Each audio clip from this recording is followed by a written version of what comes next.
সম্মানিত দর্শক শ্রোতা, আসসালামু আলাইকুম। আশা করি আপনারা অবশ্যই ভালো আছেন।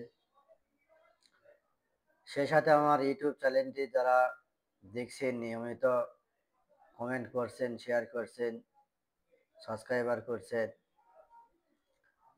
সবার প্রতি আমার কৃতজ্ঞতা প্রকাশ করে আমি আমার মূল ভিডিওর আলাপ শুরু করতে যাচ্ছি। আজকে আপনাদের সামনে একটি অতি গুরুত্বপূর্ণ বিষয় নিয়ে আলোচনা করব।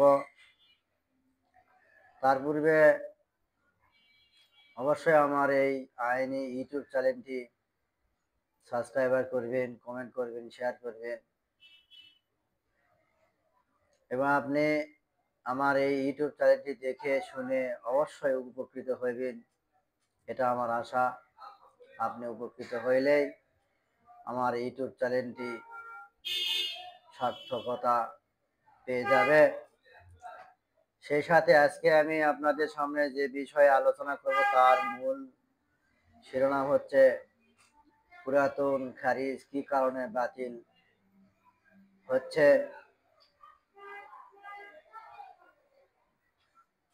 বাংলাদেশে বিভিন্ন জেলাতে পূর্বে সিএস ও এমআর এই দুই খতিয়ান মূলে খাজনা এবং খারিজ হইতো। যেসব এলাকায় সিএস ও এমআর খতিয়ান দিয়ে খারিজ খাজনা করছেন আপনারা, এখন নতুন জরিপ আসার পর এমআর থেকে আরএস ফাইলান হয়েছে। যেসব এলাকায়, যেসব উপজেলায় এই আরএস খতিয়ানটি গেজেট আকারে ভূমি মন্ত্রণালয় প্রকাশ পাওয়ার পর পূর্বের সিএস এমআর খতিয়ানে হোল্ডিংয়ে যারা খাজনা দিতেন ওইসব খারিজের হোল্ডিং বন্ধ হয়ে গেছে, বা সিএস এমআরের খতিয়ানে খাজনা যে হোল্ডিং আপনারা প্রদান করতেছেন খারিজ অনুযায়ী, সেই সিএস ও এমআর হোল্ডিং খারিজ বাতিল হয়ে গেছে। এভাবে বাংলাদেশের আপামর গ্রাম বাংলায় প্রত্যেকের ক্রয়কৃত সম্পত্তি খারিজ করিয়াছেন।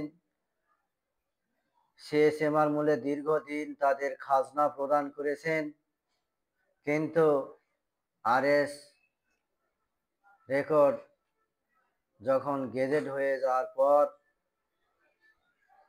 সহকারী ভূমি কমিশনার কার্যালয়ে ইহা উপস্থিত হওয়ার পর আপনাদের ইউনিয়ন বা পৌর সিটি ভূমি উন্নয়ন অফিসে ইহা প্রেরণ করার পর সিএস এবং এমআরের খাজনার হোল্ডিংটি আর খাজনা না নেওয়ার কারণে বা বাতিল হওয়ার কারণে খাজনা প্রদান করা যাবে না। ওইসব খাজনার চেক বা ওইসব খারিজগুলো আপনি বাতিল হয়ে গেছে। নতুন করে আপনি আবার খাজনা এবং খারিজ করতে চাচ্ছেন, বা আপনি পূর্বের খাজনা খারিজ দিয়ে জমিটি বিক্রয় করতে চাচ্ছেন, সেই অবস্থায় আপনি আলসনের খাজনা পরিশোধ করতে যখন ইউনিয়ন বা সিটি কর্পোরেশন ভূমি অফিসে যাচ্ছেন, তখন আপনাকে আর খাজনাটি নিচ্ছে না, কারণ ওইসব হোল্ডিং বন্ধ হয়ে গেছে। আপনাকে আরএস খতিয়ান অনুযায়ী আপনার জমির দলিলাদি সম্পন্ন পরীক্ষা নিরীক্ষা করে আপনাকে পুনরায় আরএস খতিয়ান অনুযায়ী খারিজ করতে হবে এবং খারিজ পাস হওয়ার পর আরএস হোল্ডিংয়ে আপনি যে খতিয়ানটি আপনাকে প্রদান করা হইবে নামজারি খতিয়ান, এবং ওই নামজারি হোল্ডিংয়ে নতুন হোল্ডিংয়ে আপনাকে খাজনা প্রদান করতে হবে। ইহা আপনার এলাকায় যতদিন আরেকটি জরিপ এর নতুন আরেকটি জরিপের হোল্ডিং না আসা পর্যন্ত আপনি আরএস খতিয়ান যে হোল্ডিং খুলেছেন খারিজের জন্য বা খাজনা প্রদানের জন্য, ওই হোল্ডিংয়ে আপনি দীর্ঘদিন নতুন জরিপ গেজেট প্রকাশ না হওয়া পর্যন্ত আপনি খাজনা এবং খারিজ করতে পারবেন। আবার এই আরএস খতিয়ান চলমান থাকার পর আপনার এলাকায় বা আপনার উপজেলায় বিআরএস খতিয়ান বা ডিজিটাল জরিপ খতিয়ান চলমান রয়েছে।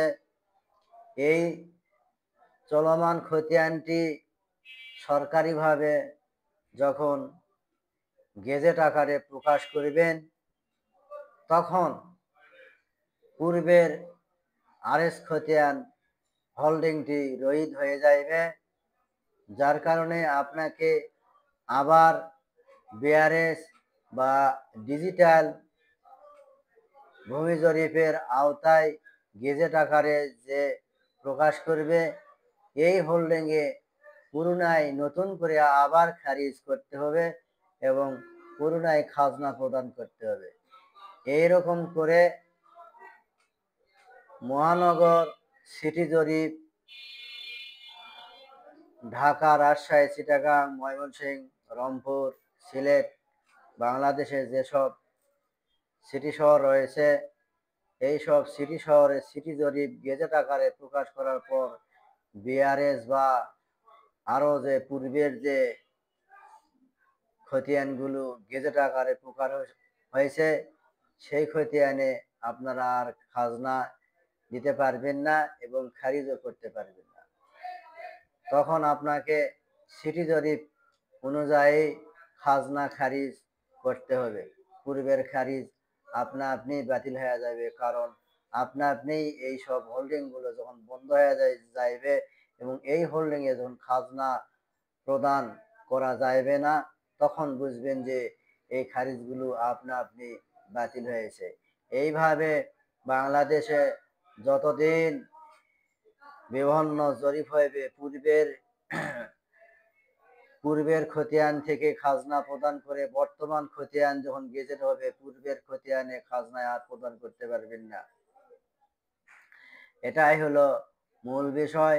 কারণ হচ্ছে যে বোঝার বিষয়টা হচ্ছে মোটা দাগে এই যে পূর্বের হোল্ডিং এর খাজনা বন্ধ হওয়ার কারণে নতুন হোল্ডিং যখন ভূমি অফিসে চালু হয়, সেই নতুন খতিয়ান নিয়ে আপনাকে খাজনা খারিজ করতে হবে এবং পূর্বের খারিজগুলো আপনা আপনি বাতিল হয়ে যাইবে। এর মোটা দাগে কারণ হচ্ছে এই যে খাজনা প্রদান না করার কারণে বা খাজনা দেওয়া যাচ্ছে না, ভূমি অফিসে অনলাইনে খাজনাগুলো হোল্ডিং বন্ধ হয়ে গেছে, এগুলো বাতিল বা রহিত করা হয়েছে।